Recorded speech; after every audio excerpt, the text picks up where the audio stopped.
So how was that for an opening clip of this video?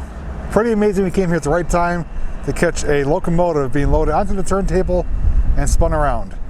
With that said, welcome to a brand new episode, a brand new video of Let's Catch a Train. Now, although we're not here to catch a train today, we are here to focus on train related material. Behind me here is an iconic place. I have a little cheat sheet here so I can share some information with you. This is known as the Juniata Locomotive Shop, also known as Altoona Works, and the Norfolk Southern maintenance facility. This was originally built for the Pennsylvania Railroad. Started construction back in 1850, and they kept adding on until 1925 to supply locomotives, rail cars, and other equipment.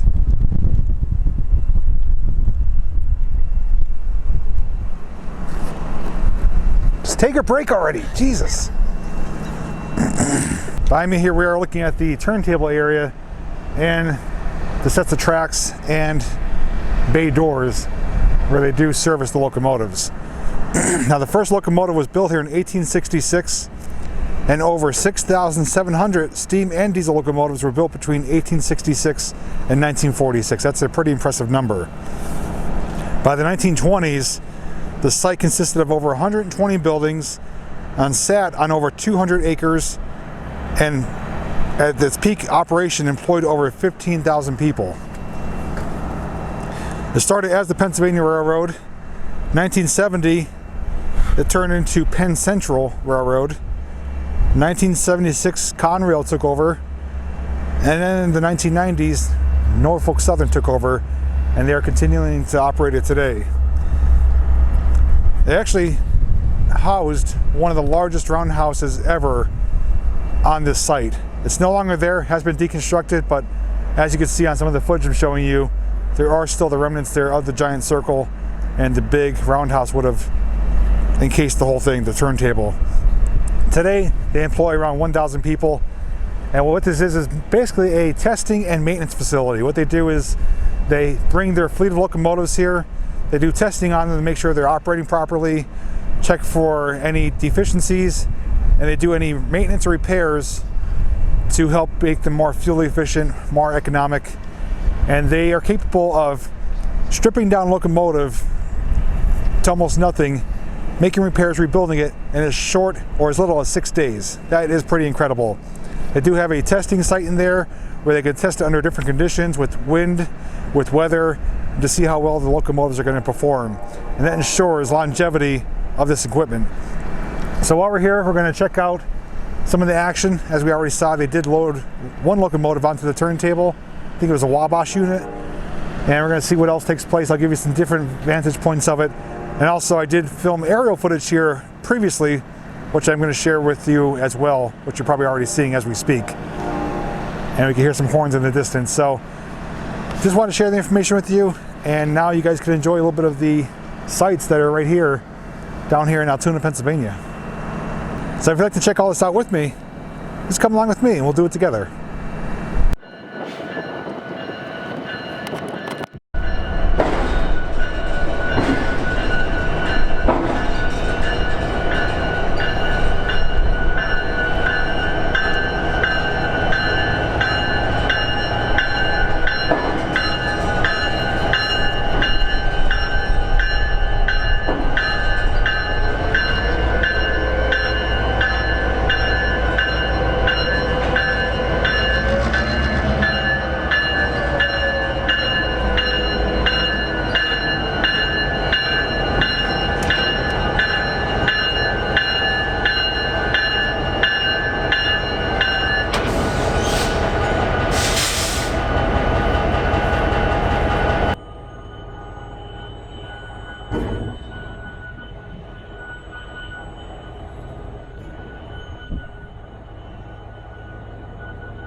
Now, I just have to say, despite how cool this is right here, the cooler thing will be living right there. That's all RJ. If I lived here, I'd have a camera in that window streaming this turntable 24/7.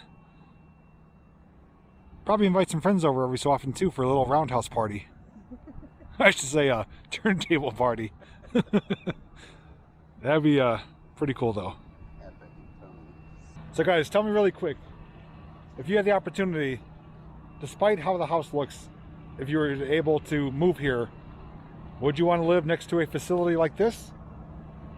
Yes or no? Comment down below. Share your thoughts.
Well, despite the lack of additional train activity, it's still a great place to come visit if you are into trains or into the history of the Pennsylvania Railroad. This is where it all started, down here, downtown Altoona, Pennsylvania. If you see my video from our hotel road trip adventure, getting here, this is literally 5 minutes away from here, 5-minute drive. And if you have a drone, be respectful, but you get some great aerial shots. There's a lot of other videos on YouTube of people flying their drones around. Coming here, right where we are, showing some activity with the turntable. I guess it's going to be hit and miss as to when you come, as to what you'll catch. Obviously, I'd say if you have time to kill, come here, spend a couple hours, stay behind the fence, obviously, and be respectful of the homeowners that are next door to it. But otherwise, it's a great place to see some of the action that you don't normally see on active railroads. This is where the fleet of locomotives is maintained for longevity for years to come. So if you guys did enjoy this video and appreciate the information I was able to share with you guys, simplest thing to do is to give it a thumbs up. It's free and only takes a second. If you'd like to see more railroad related videos, you can click on this little playlist up here in the corner. That will take you to my playlist of Let's Catch a Train with more railroad type videos, more specifically catching trains in action. So thanks so much for watching this episode of Let's Catch a Train, and as always, I'll see you in the next video.